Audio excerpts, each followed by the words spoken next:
see there's an outline of the horse's head. At one point he did carve the entire outline of that to allow people to see what it would look like. And I think the locals thought that that was about as far as you'd ever get. But those seams are basically in this mountain, but it's a very good mountain for carving. It's not like like Mount Rushmore, they had to remove a lot of very soft rock before they actually found the granite, but this is very hard granite.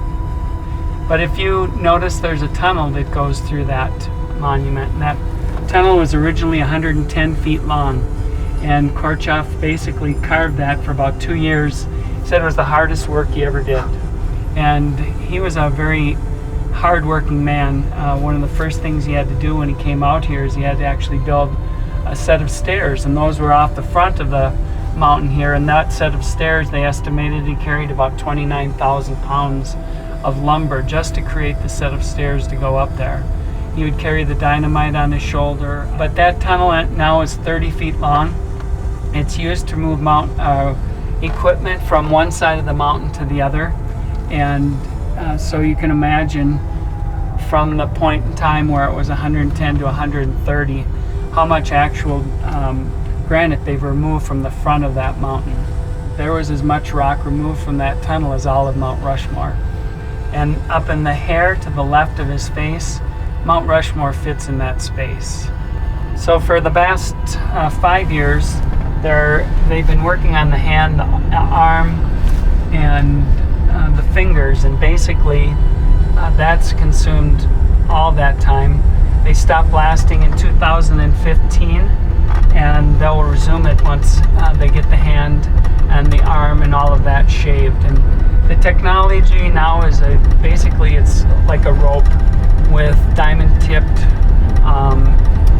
embedded commercial diamonds embedded every inch, and that's a rotating saw, and it carves away pieces off the mountain. So right now they're doing the fingers and the arm, and if you were up there you would see how they're basically shaving it off piece by piece. The reason that they carved Crazy Horse was because he was a very famous warrior. You probably know him best for his defeat of Custer at Little Bighorn. He also had another encounter with Custer, which happened a little bit before that. These are sacred lands, and it belonged to the Lakota and Sioux, and it was given to them in the 1867 or 8 treaty. And what was happening is people were trying to enter in here.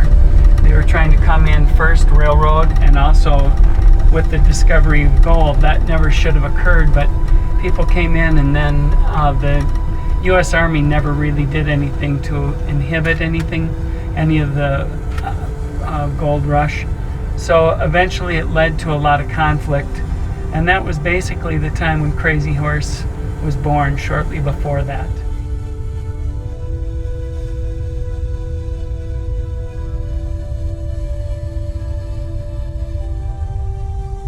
This mountain is over 600 feet wide, over 500 feet tall, and it's basically one of the highest points east of the Rocky Mountains.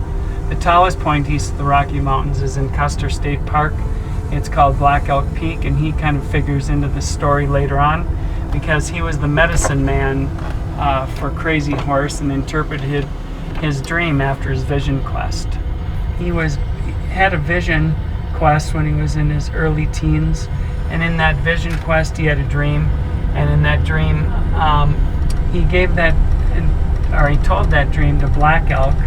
Black Elk basically told him that he was going to be a mighty warrior, that he would not be wounded in battle as long as he did a couple of things, which was remain humble, and also he had to always wear a stone, which he wore behind his ear.